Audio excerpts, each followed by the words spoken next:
Shalom, apa kabar semua Bapak Ibu Saudara sekalian yang ada di rumah. Tetap setia di dalam Tuhan, tetap setia ibadah di rumah. Pada hari ini kita akan masuk dalam hadirat Tuhan lebih lagi. Kita mau menyembah Tuhan, karena Tuhan Yesus baik. Seminggu sudah berlalu, Tuhan pelihara setiap kita, Tuhan jaga setiap kita.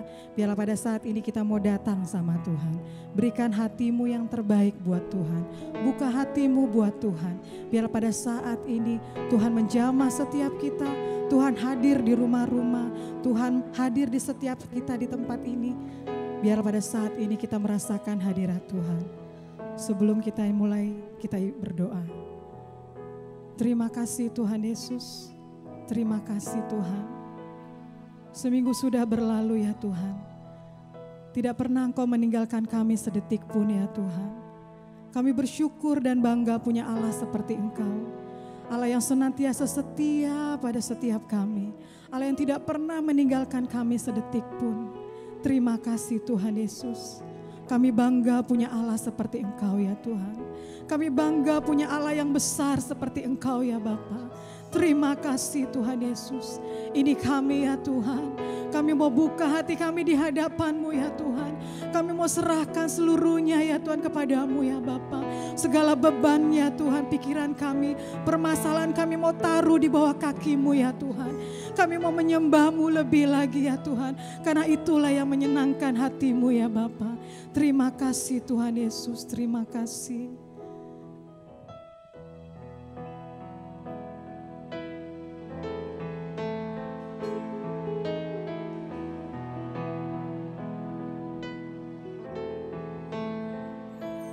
Ku hidup karena percaya Kau yang berjanji setia, pengharapanku selalu ada di dalam-Mu.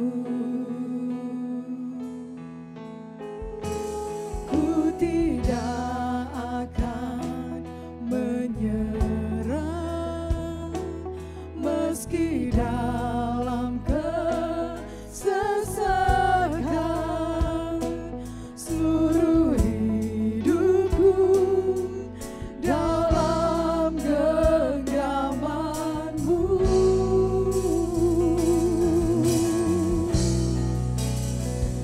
Aku punya Tuhan yang besar, yang telah berjanji dan sanggup menggenapi. Imanku bersepakat percaya kuasa-Nya. Ku terima sekarang kemenangan dari-Mu. Mari sama-sama kita katakan lagu ini dari awal.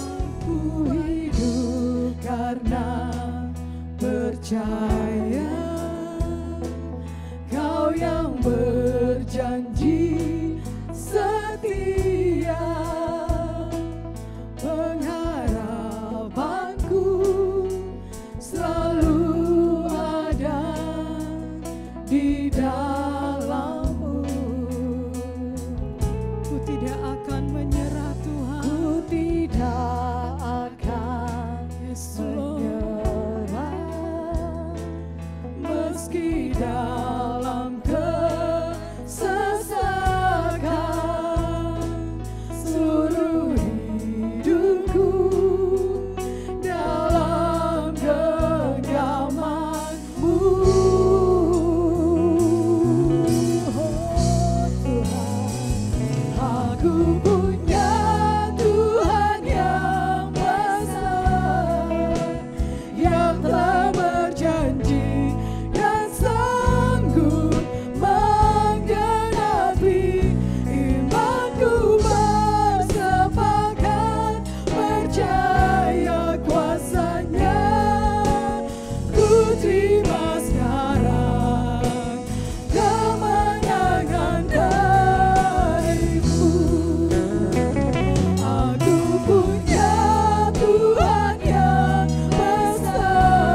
sukacita kami.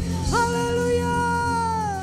Terima kasih Tuhan, kami percaya kami yang sakit sudah disembuhkan, kami yang berbeban berat sudah dimenangkan ya Tuhan. Karena kami percaya kami punya Allah yang besar. Terima kasih Tuhan Yesus, terima kasih. Kami mau bersorak bagimu ya Tuhan, kami memuji kebesaran-Mu ya Bapa. Dalam nama Tuhan Yesus kami berdoa dan mengucap syukur. Sama-sama kita katakan amin. Haleluya Bapak Ibu, kita siap memuji Tuhan. Seberapa banyak yang percaya bahwa Tuhan sanggup memulihkan hidupmu. Boleh lambaikan tangan. Oh, Dia sanggup menyembuhkan segala penyakitmu. Karena langit dan bumi adalah kepunyaannya dan miliknya. Katakan haleluya. Haleluya.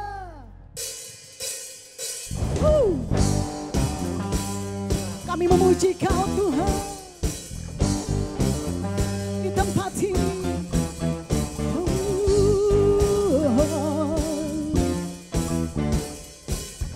Tepuk tangan di atas kepala. Hey.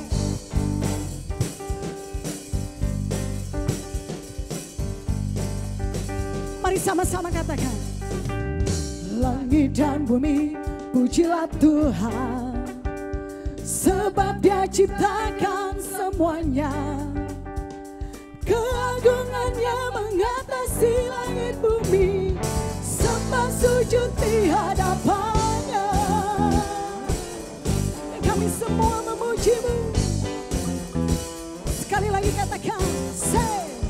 Langit dan bumi pujilah Tuhan, sebab Dia ciptakan semuanya. Keagungannya mengatasi langit bumi, sembah sujud di hadapan-Nya. Ku puji, ku sembah, ku puji, ku sembah Yesus Kristus Sang Padamu. Oh, ku puji Kau, ku puji, ku sembah Yesus Tuhan dan Rajaku. Mari engkau yang berada di rumah, angkat tanganmu dan tepuk tangan. Haleluya.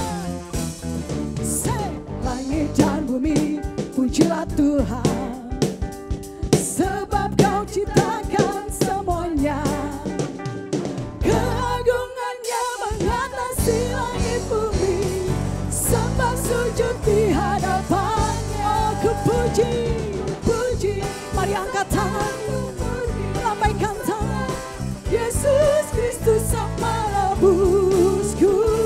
Ku puji, ku sembah, ku puji, ku sembah Yesus Tuhan dan mari sekali lagi katakan.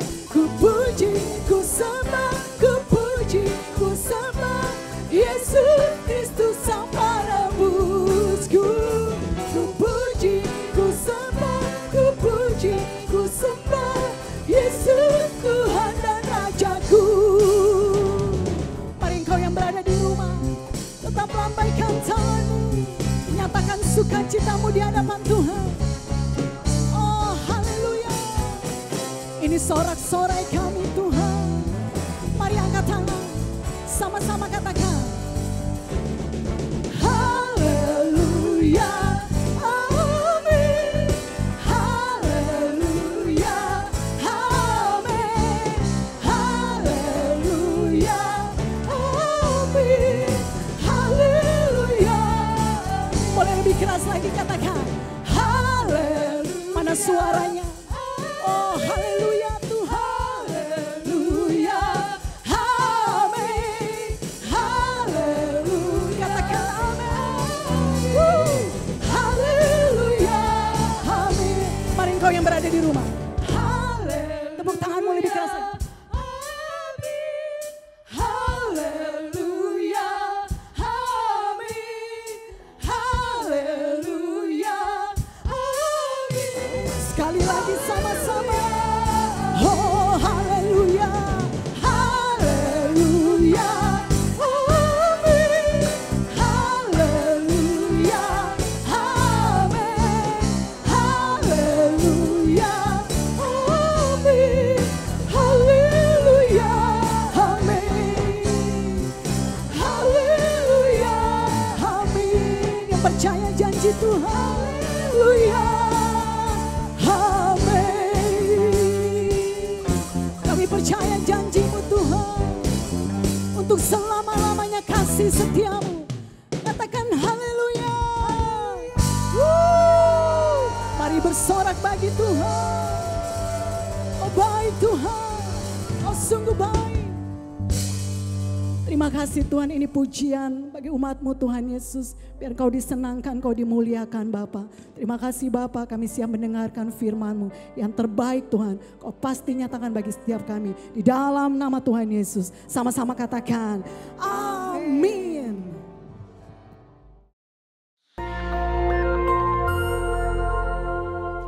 Shalom. Pada kesempatan ini kita akan membahas nabi dan nubuatan dalam gereja zaman now. Banyak orang bertanya, apakah masih ada nabi di zaman sekarang? Dan apakah Tuhan masih berbicara kepada manusia sampai sekarang? Jika iya, berarti Alkitab masih harus ditambah dengan nubuatan para nabi zaman sekarang. Karena Alkitab perkataan Tuhan. Apakah benar begitu? Mengapa insan Pentakosta mengklaim bahwa manusia masih dapat mendengar suara Tuhan sampai sekarang? Bahkan mendorong orang percaya untuk mengusahakan agar dapat memiliki karunia bernubuat. Apakah ini Alkitabiah? Mari kita melihat apa yang Alkitab katakan mengenai hal ini. Di dalam Perjanjian Lama, Tuhan mengangkat para nabi sebagai saluran untuk menyampaikan pesan-pesannya kepada umat Allah. Mendengar apa yang disampaikan para nabi sama artinya dengan mendengar perkataan Allah sendiri. Bahkan nubuat para nabi memiliki otoritas untuk dicatat dan menjadi bagian dari Alkitab. Sementara itu, dalam Perjanjian Baru, Tuhan menunjuk para rasul sebagai saluran untuk menyampaikan pesan Tuhan. Dan seperti nabi-nabi dalam Perjanjian Lama, apa yang mereka sampaikan memiliki otoritas untuk dicatat dan menjadi bagian dari Alkitab. Rasul Petrus menulis, supaya kamu mengingat akan perkataan yang dahulu telah diucapkan oleh nabi-nabi kudus, dan mengingat akan perintah Tuhan dan juru selamat yang telah disampaikan oleh rasul-rasul kepadamu. Dari sini kita dapat menarik kesimpulan, para rasul dalam gereja mula-mula setara dengan para nabi dalam Perjanjian Lama. Apa yang mereka sampaikan melalui inspirasi Roh Kudus memiliki otoritas sebagai firman Tuhan. Namun, selain para rasul, Alkitab Perjanjian Baru mencatat bahwa di dalam gereja juga ada orang-orang yang memiliki karunia sebagai nabi. Di dalam 1 Korintus 12 ayat yang ke-28, Paulus menulis, ada orang-orang yang Tuhan tetapkan. Pertama, sebagai rasul. Kedua, sebagai nabi. Ketiga, sebagai pengajar. Dan selanjutnya, mereka yang mendapat karunia, mujizat, menyembuhkan, melayani, memimpin, dan untuk berkata-kata dalam bahasa roh. Mengapa Rasul Paulus menulis ada yang pertama, kedua, dan yang ketiga? Karena dalam pemikiran Paulus ada karunia yang lebih tinggi manfaatnya daripada yang lain. Dalam ayat 31, Paulus menulis, jadi usahakanlah untuk memperoleh karunia-karunia yang paling utama. Karunia manakah yang paling utama? Dalam pasal 14 ayat yang kelima, Paulus menulis, sebab orang yang bernubuat lebih berharga daripada orang yang berkata-kata dengan bahasa roh. Bukan berarti berbahasa roh tidak berharga. Karena Paulus sendiri berkata, aku mengucap syukur kepada Allah bahwa aku berkata-kata dengan bahasa roh lebih daripada kamu semua. Tetapi dalam hal membangun kepentingan jemaat, bernubuat lebih bermanfaat. Jadi, rasul adalah yang paling utama. Karena para rasul yang menanam dan membangun gereja. Mereka yang meletakkan dasar pengajaran dan perkataan mereka memiliki otoritas sebagai firman Tuhan. Setelah itu baru nabi, pengajar, dan karunia-karunia lainnya. Karunia bernubuat yang dimiliki para nabi dalam gereja zaman now tidak memiliki otoritas yang setara dengan para rasul. Hal ini terlihat ketika dengan tegas Paulus berkata bahwa para nabi harus tunduk kepada dia sebagai rasul yang memiliki otoritas menyampaikan perintah Tuhan. Jika ditarik dalam konteks zaman sekarang, para rasul murid-murid Yesus sudah tidak ada. Tetapi sekarang kita memiliki Alkitab yang sudah lengkap lewat tulisan para rasul. Oleh karena itu, nubuatan dari para nabi zaman now harus tunduk kepada otoritas Alkitab. Paulus berpesan kepada jemaat di Tesalonika untuk menguji nubuat-nubuat dari para nabi dalam gereja. Janganlah padamkan roh dan janganlah anggap rendah nubuat-nubuat. Ujilah segala sesuatu dan peganglah yang baik. Kata menguji atau menanggapi memiliki pengertian seperti orang yang memilah-milah, membedakan atau menilai. Standar apa yang digunakan? Firman Tuhan. Lalu, jika nubuatan seorang nabi tidak lolos uji, apa konsekuensinya? Dalam Perjanjian Lama, nubuatan para nabi memiliki otoritas setara dengan perkataan Tuhan sendiri. Jadi, jika ada nabi yang memberikan nubuatan palsu, akan mendapatkan konsekuensi yang berat. Namun, hal ini sama sekali tidak terlihat dalam petunjuk Paulus mengenai pelaksanaan nubuatan. Mengapa? Hal ini jelas karena bagi Paulus, nubuatan para nabi zaman now tidak memiliki otoritas yang sama dengan nubuatan nabi dalam Perjanjian Lama. Nubuatan nabi Perjanjian Baru sangat berharga, namun terbatas. Nubuatan nabi-nabi Perjanjian Baru tidak setara dengan firman Tuhan. Oleh karena itu harus selalu diuji oleh seluruh jemaat, terutama para pemimpin gereja. Namun jika nubuatan nabi-nabi Perjanjian Baru tidak sempurna, lalu buat apa bernubuat? Paulus dengan jelas mengajarkan, kejarlah kasih itu dan usahakanlah dirimu memperoleh karunia-karunia roh, terutama karunia untuk bernubuat. Kenyataan bahwa nubuatan yang disampaikan oleh para nabi Perjanjian Baru sifatnya tidak sempurna, tidak lengkap, tidak memiliki otoritas yang sama dengan Alkitab, tidak membuat orang percaya berhenti untuk mengusahakan memperoleh karunia-karunia bernubuat. Orang percaya harus mengusahakan untuk memperoleh karunia-karunia roh, terutama bernubuat, karena itu adalah perintah Allah. Tuhan bisa memakai saudara untuk menjadi berkat kepada umat Tuhan dengan menyampaikan apa yang Roh Kudus nyatakan kepada saudara. Tuhan Yesus memberkati. Maranatha.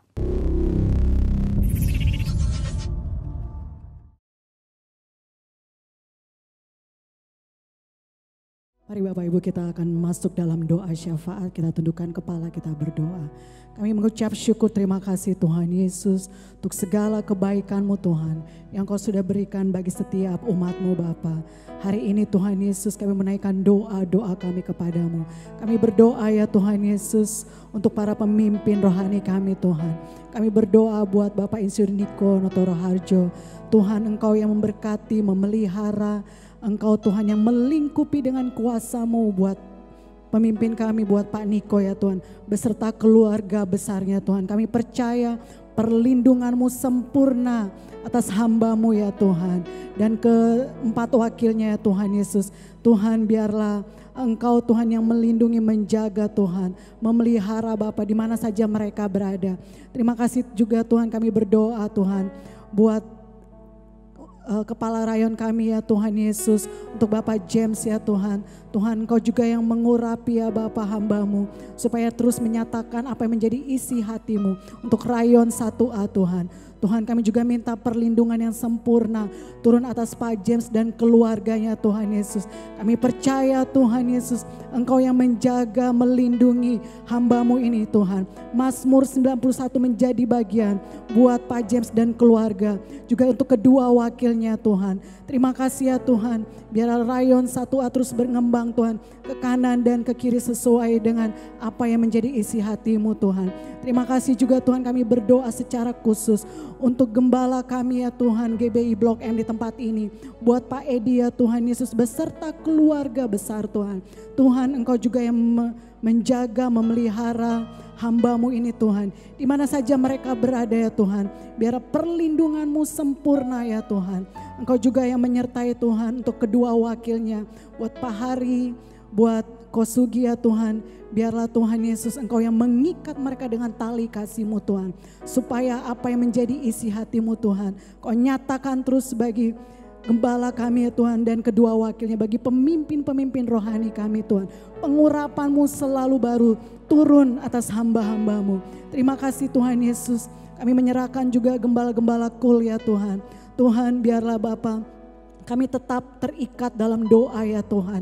Walaupun kami tidak dapat beribadah bersama-sama Tuhan. Tapi kami percaya Tuhan Kau yang mengikat kami dengan tali kasih-Mu.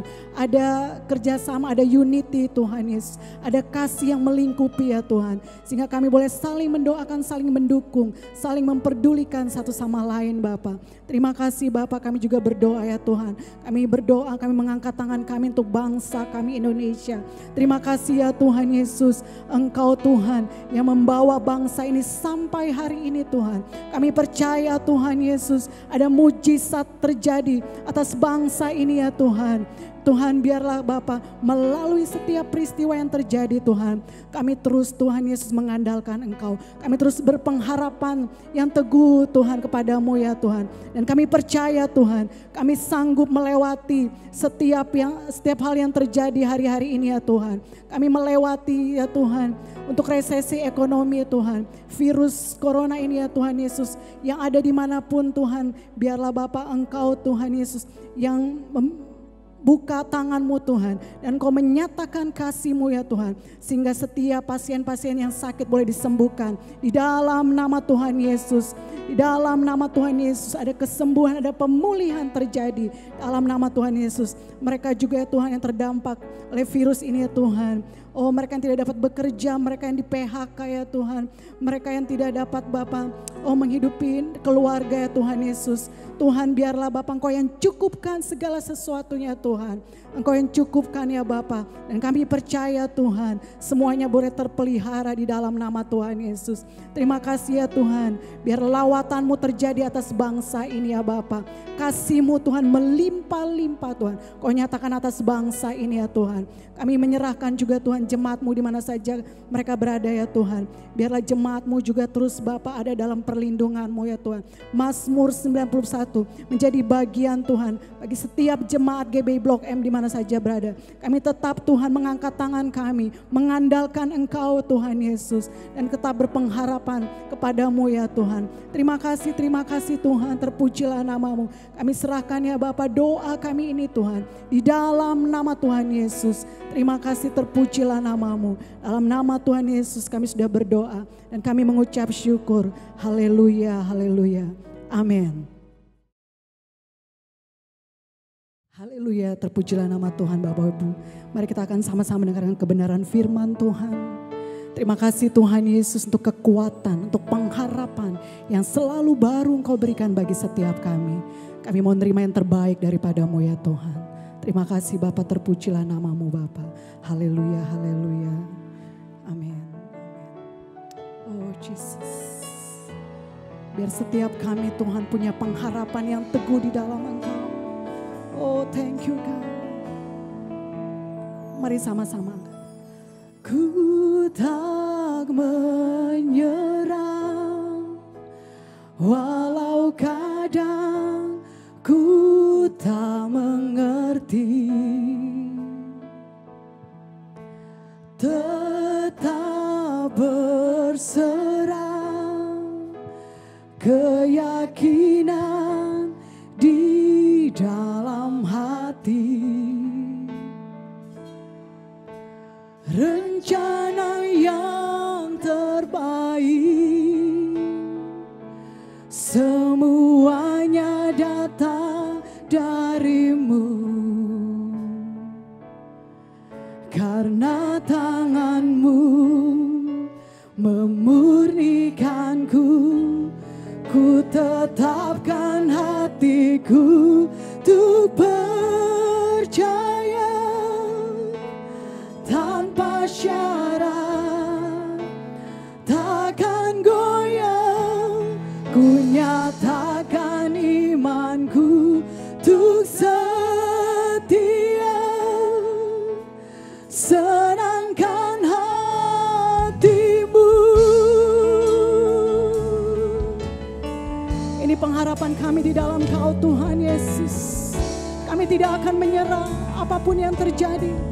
Mari angkat sekali lagi pujian.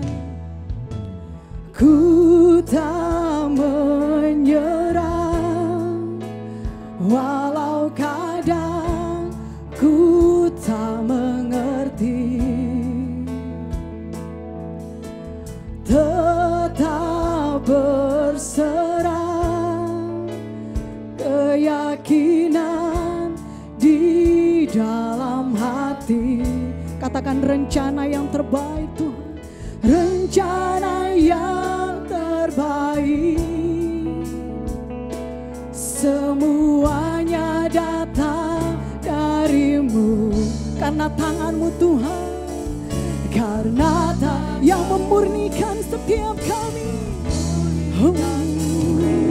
Ku tetapkan hatiku untuk percaya tanpa syarat, takkan goyah. Ku nyatakan imanku untuk setia, senangkan hati. Sekali lagi katakan, ku tetapkan hatiku untuk. Kami mau percaya hanya kepadamu Tuhan. Oh, tanpa syarat, takkan goyah. Ku nyatakan imanku untuk setia, senangkan hatimu, senangkan hatimu. Mari sekali lagi sama-sama katakan, senangkan hatimu.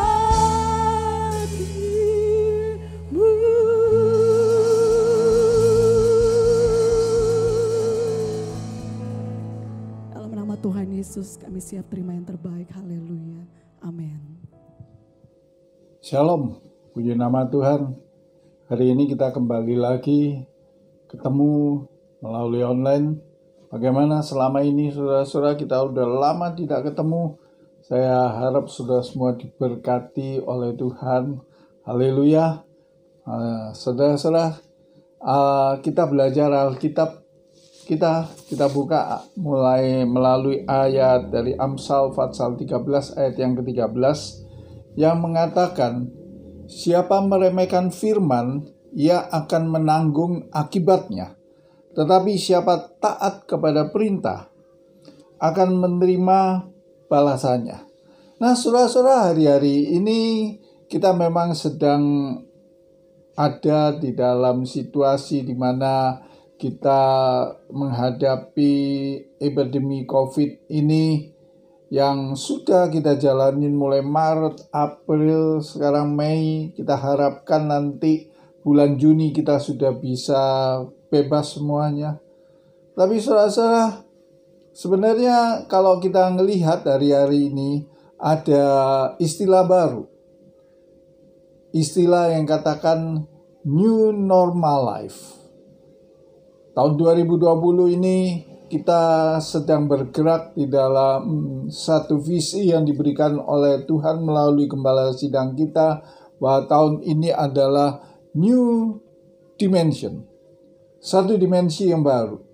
Tapi saudara-saudara, karena keterpaksaan dari adanya epidemi COVID ini, maka ada dari pemerintah juga mengatakan ini norma hidup yang baru. Bagaimana norma hidup yang baru ini akan kita dapatkan, saudara-saudara, akan kita lalui. Ya, ada protokol-protokol yang harus kita ikuti.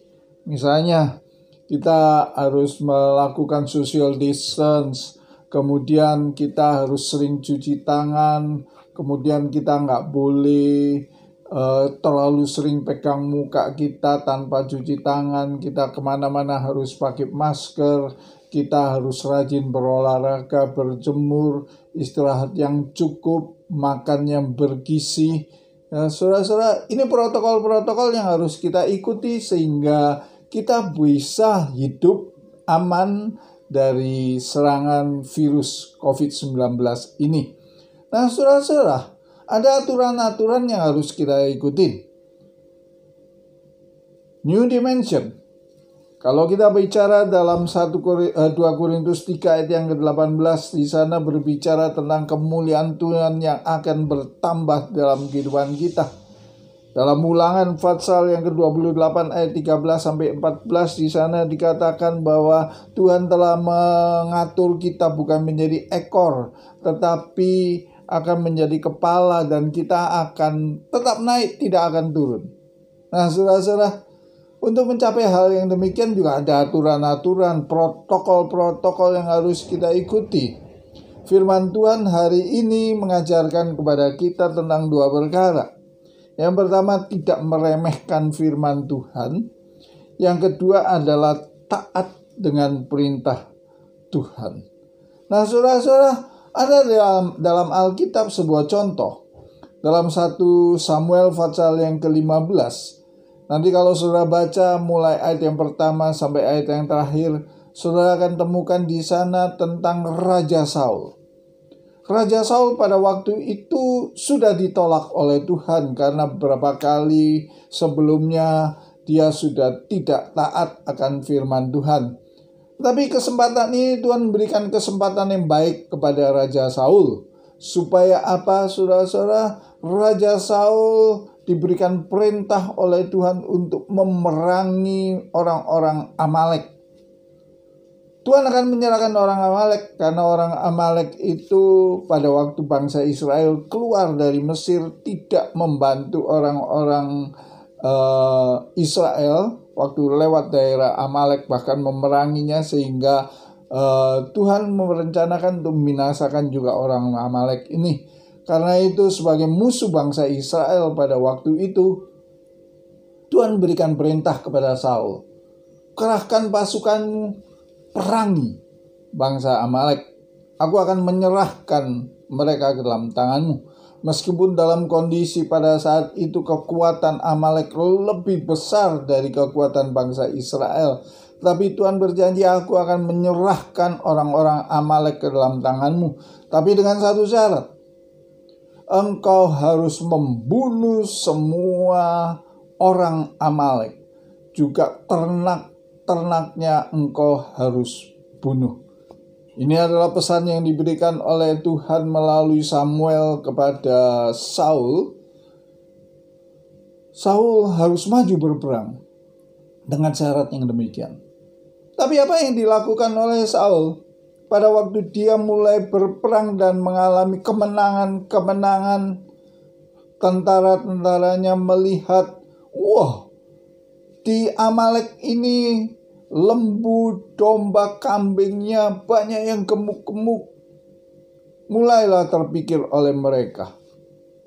Mereka lupa akan kebenaran firman Tuhan, akan firman Tuhan yang telah disampaikan melalui Samuel, bahwa mereka harus membunuh semuanya itu. Tapi apa yang dilakukan oleh Saul dan tentara-tentara? Tentara-tentara ngomong kepada Saul, Saul, sayang ini kalau lembu domba yang tambun ini harus dibunuh. Alangkah baiknya kita ambil dan nanti dipersembahkan pada Tuhan. Dan Saul ngambil satu keputusan juga, semua orang Amalek dibunuh, tapi Raja Amalek waktu itu Agag tidak dibunuh oleh Saul. Tapi Saul bawa pulang. Entah pikiran Saul pada waktu itu apa terhadap Agag, ini mau dibuat apa, tidak tahu. Tetapi yang jelas apa yang dilakukan oleh Saul dan tentara-tentaranya ini, meremehkan firman Tuhan, meremehkan perintah Tuhan, tidak taat akan perintah Tuhan.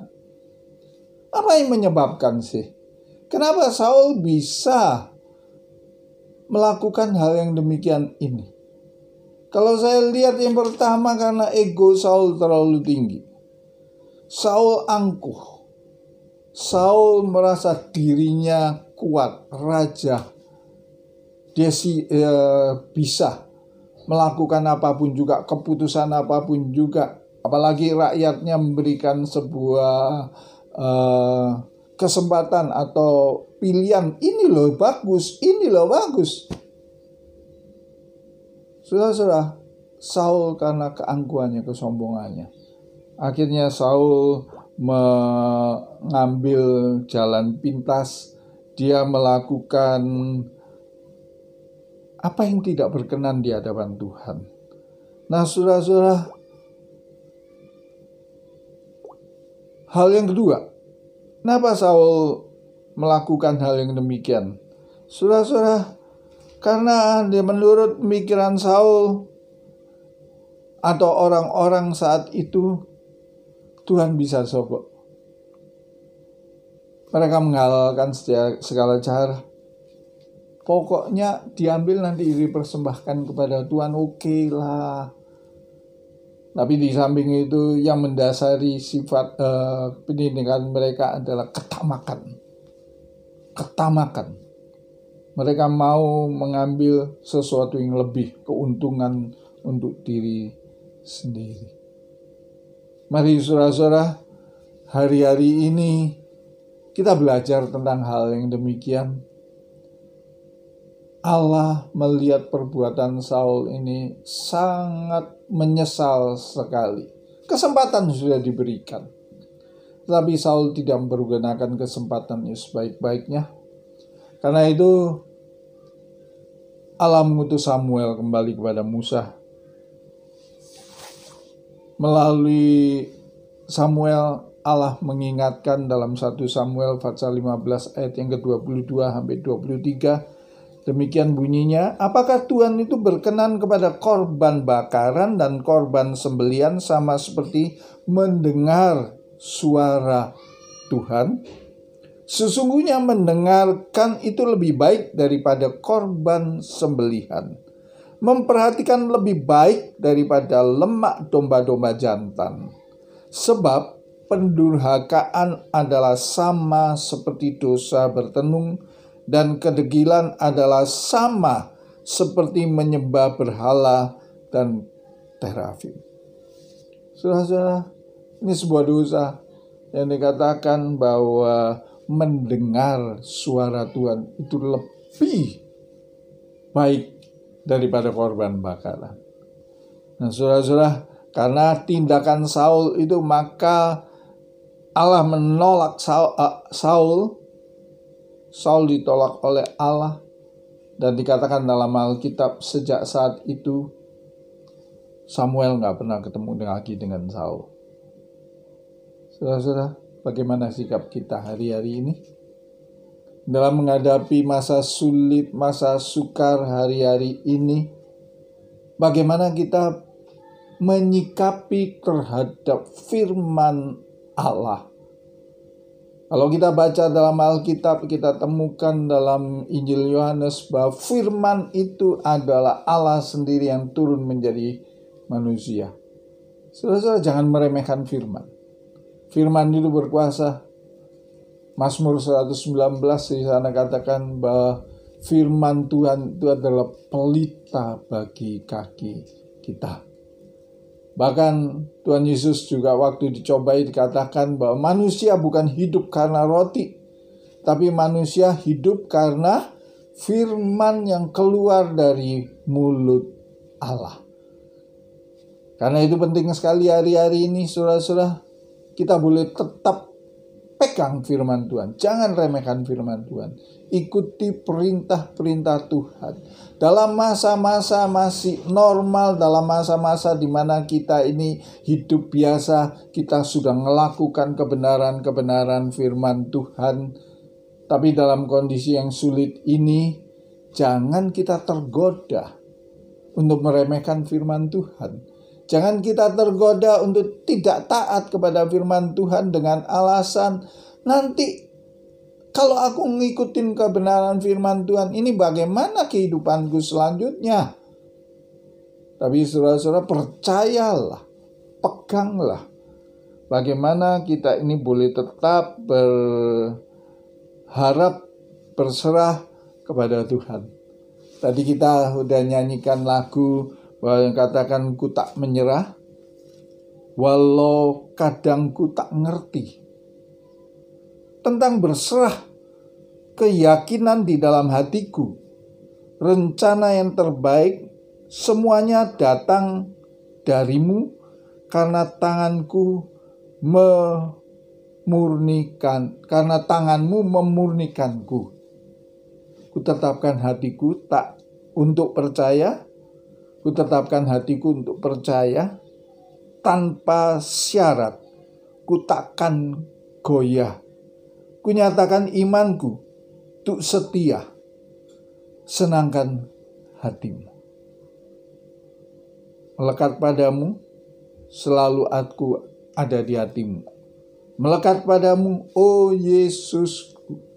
Biarlah ini merupakan sebuah janji kita kepada Tuhan. Apapun juga yang kita alami, apapun juga yang kita hadapi, kita akan tetap setia kepada Tuhan. Berserah, menyerahkan kehidupan kita sepenuhnya ke dalam tangan Tuhan. Jadi sebentar, WL akan memimpin nyanyian ini lagi. Kita akan menyanyikan lagu ini sekali lagi. Ku tak menyerah, walau kadang ku tak mengerti,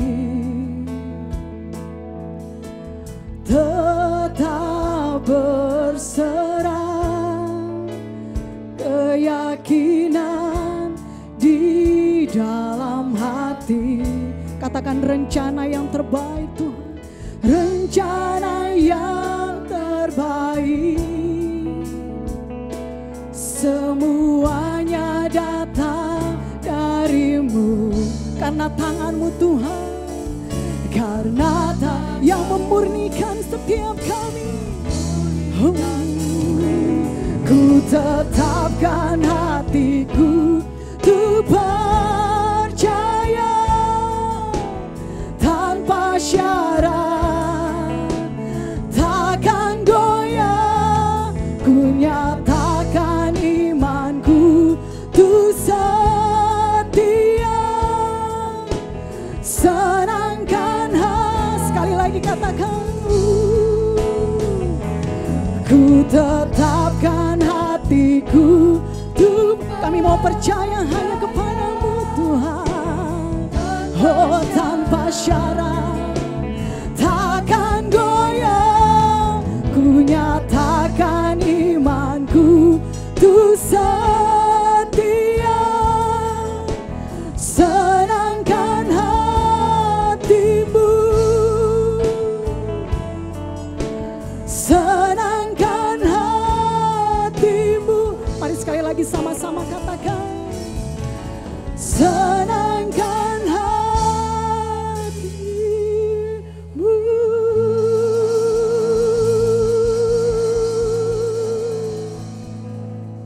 Mari saudara-saudara, saya akan berdoa buat saudara-saudara. Mungkin hari-hari ini saudara sedang tertekan, mungkin hari-hari ini saudara sedang mengalami apa kepahitan atau apapun juga. Saudara-saudara, saudara mau berserah, mau percaya, mau pegang kebenaran firman Tuhan. Saya akan berdoa buat saudara-saudara. Angkat tangan saudara-saudara. Tuhan, Kau lihat anak-anak-Mu yang pada saat ini mau berjanji berserah kepadamu, mau berjanji untuk ikut kebenaran-kebenaran firman-Mu. Siapa masalah persoalan yang mereka hadapi Tuhan, Engkau sendiri ikut campur tangan Tuhan. Kau yang tolong, Kau yang menyiapkan kebutuhan-kebutuhan mereka. Hamba sangat percaya, sebagaimana Engkau telah menyiapkan setiap kebutuhan hamba-Mu, Engkau juga akan menyiapkan kebutuhan anak-anak-Mu pada saat ini Tuhan. Yang kekurangan Engkau cukupkan, yang sakit Engkau sembuhkan di dalam nama Tuhan Yesus Kristus. Mereka yang pada saat ini bimbang, galau, Engkau memberikan penghiburan kepada mereka Tuhan.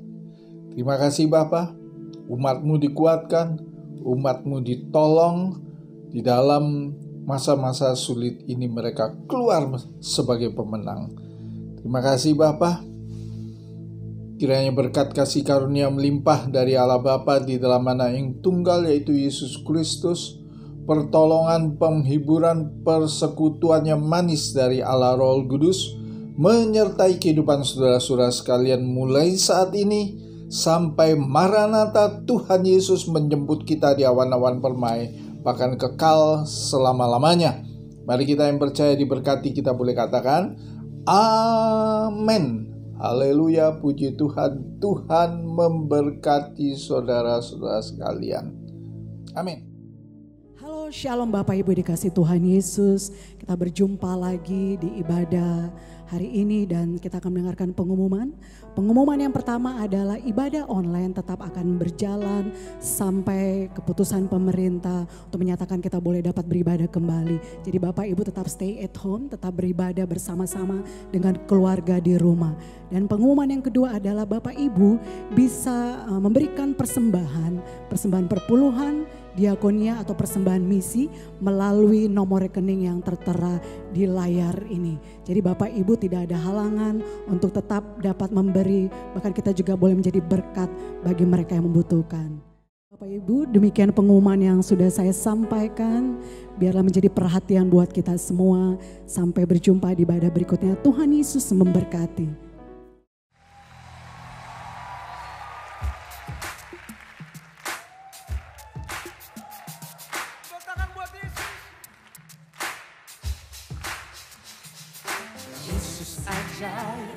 Tuhanku ajaib, kasih-Nya ajaib bagiku. Yesus ajaib, Tuhanku ajaib, rahmat-Nya kekal selamanya. Tak berubah kasih-Nya, setiap hari bertambah indahnya. Sampai bumi berlalu dan habislah ragaku, Yesusku ajaib bagiku. Oh Yesus ajaib, Tuhanku ajaib, kasih-Nya ajaib bagiku. Yesus ajaib, Tuhanku ajaib, hanya kekal selamanya. Tak berubah kasih-Nya, setiap hari bertambah indahnya. Sampai bumi berlalu dan habislah ragaku, Yesusku ajaib bagiku. Tak berubah kasih-Nya, setiap hari bertambah indahnya. Sampai bumi berlalu dan habislah ragaku, Yesusku ajaib bagiku. Kita deklarasikan dengan iman saudara. Katakan sama-sama.